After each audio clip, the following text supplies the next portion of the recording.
So with us this morning then to review the Sunday papers is the broadcaster and writer Gemma Forte and entrepreneur Kate Hardcastle. A very good morning to you both, ladies.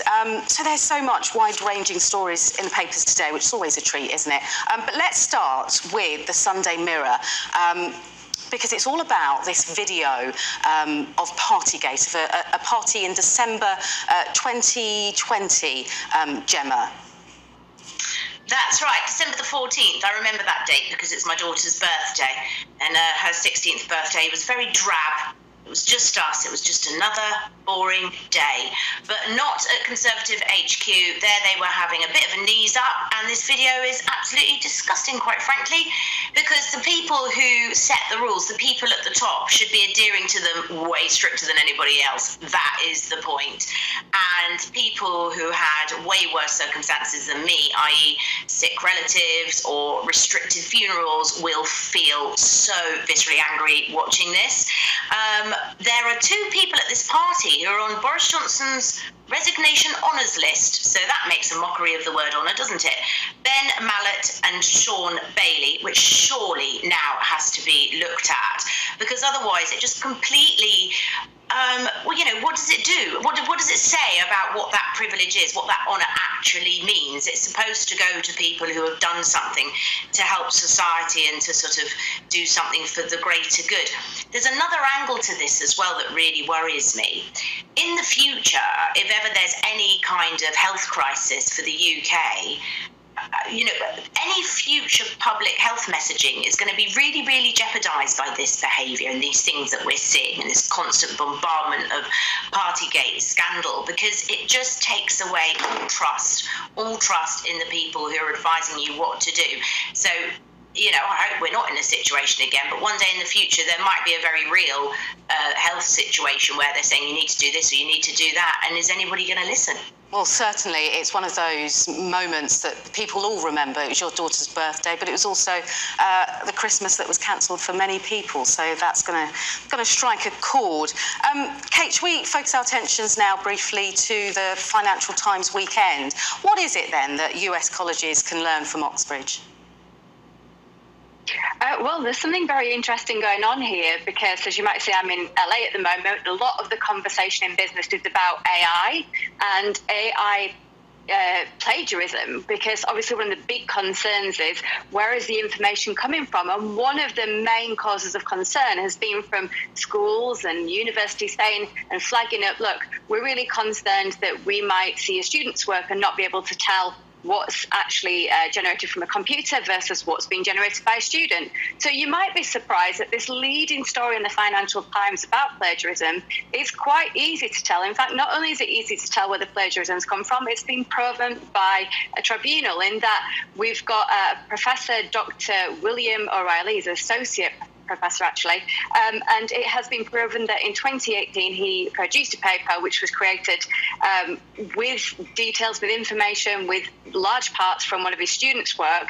The Cambridge University system is under scrutiny now because he has remained in post. That is the point of this story, that despite being proven it's happened, it was the conclusion was that it had been published, but it wasn't done deliberately, which does leave a question mark over their processes and how that can be the outcome. The student involved is said to be baffled by this. Yeah, and there's a whole debate, isn't there, about deepfake images that can be quite troubling for so many reasons. Gemma, talk to me about the Sunday Telegraph, because this is all about Jeremy Hunt warning Whitehall staff about cuts and budgeting, but it also has implications, doesn't it, for mortgage rates too?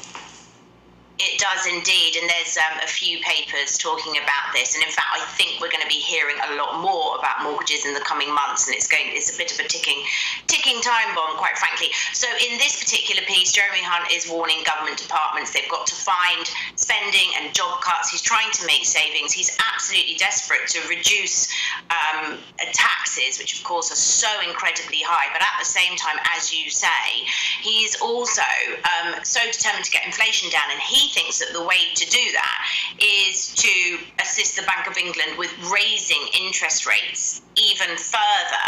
Now, there's other people who think this is the wrong thing to do because it's completely squeezing millions of ordinary people who will suddenly have to find thousands more at a time when wages are stagnant, quite frankly. In real terms, we're all getting sort of similar wages to ones that we got in about 2005.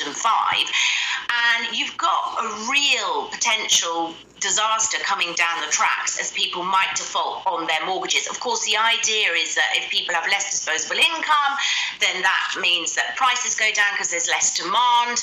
But it's a theory that not everybody agrees with. And when you think that not that many years ago, back in sort of 1989, the richest people were something like 6 times richer than the lowest income. Now it's about 18 times. In other words, the rich are getting richer. And with interest rates going up, the banks are going to be profiting massively. And it just worries me that the wealthy are absolutely fine, but ordinary people aren't getting much help at all at a time when everything is rising. All our bills are up: fuel, food, and mortgages. And the Express, Kate, they're leading on the economy, aren't they? They're saying, get a grip, save the economy. And one would think perhaps this is Rishi Sunak's supporters rallying round, trying to change the conversation.